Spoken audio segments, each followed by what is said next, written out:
শুক্ৰবাৰে যিহেতু ঘটনাটো ঘটিছিলে অভাৱনীয় ঘটনাটো, গতিকে যোৱা শুক্ৰবাৰেও আহিছিলোঁ, আজিও আহিছোঁ।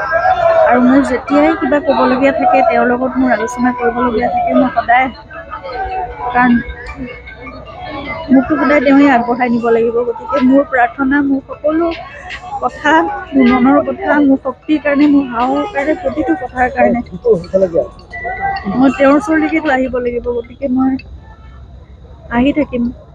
তেওঁৰ লগত মোৰ পাতিবলগীয়া বহুত কথা থাকে, গতিকে তেওঁক ইয়াতে আহি কম, শুনিব। মই জানো তেওঁ সেইখিনি সাহস আৰু শক্তি দি মোক আগুৱাই লৈ যাব।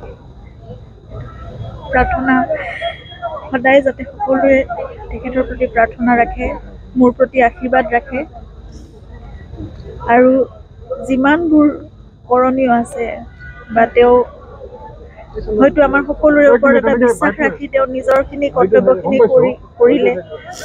এতিয়া বাকীখিনি আমাৰ ওপৰত তেওঁ এনে এৰা নাই, তেওঁৰ বিশ্বাস আছে অসমীয়া ৰাইজৰ ওপৰত, নতুন প্ৰজন্মৰ ওপৰত বা তেওঁক ভাল পোৱা প্ৰতিজনৰ ওপৰত। তেওঁ জানে যে সেইখিনি দায়িত্ব আমাৰ হাতত অৰ্পণ কৰি থৈ গৈছে। আমি সকলোৱে একেলগে হাতত ধৰি সেইখিনি কৰি যাব লাগিব।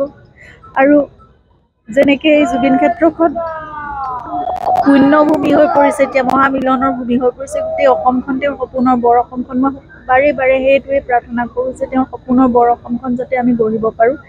এতিয়া সকলো বিশ্বাস, সকলো আস্থাৰে তেওঁ আমাৰ হাতত সেইখিনি দায়িত্ব অৰ্পণ কৰিছে। গতিকে সেইখন বৰ অসম আমি উপহাৰ দিয়াটোৱে আটাইতকৈ জুবিনৰ কাৰণে, মই ভাবোঁ সেয়াই ডাঙৰ উপহাৰ হ'ব, আৰু সেয়াই জুবিনৰ সপোনৰ অসমখন হ'ব। গতিকে আমি একেলগে ওলাই আহিম, সকলো একেলগে কাম কৰিম, সকলো ভাল পোৱা তেওঁৰ যিমানখিনি আদৰ্শ আছিলে বা তেওঁ যিমানখিনি সমাজৰ কাৰণে, আমাৰ জাতিটোৰ কাৰণে, সংস্কৃতিৰ কাৰণে সকলো কৰিব বিচাৰিছিলে, সেই সকলোবোৰ কাম আমি একেলগে কৰিম। এতিয়া সেইখিনিয়ে মই ৰাইজৰ পৰা সদায় সহযোগিতা, আশীৰ্বাদ আৰু সহায় বিচাৰোঁ। আৰু মই জানো আপোনালোক সদায় একেলগ হৈ থাকিব, আৰু আমি এইবোৰ কাম আমি একেলগে কৰি যাব পাৰিম।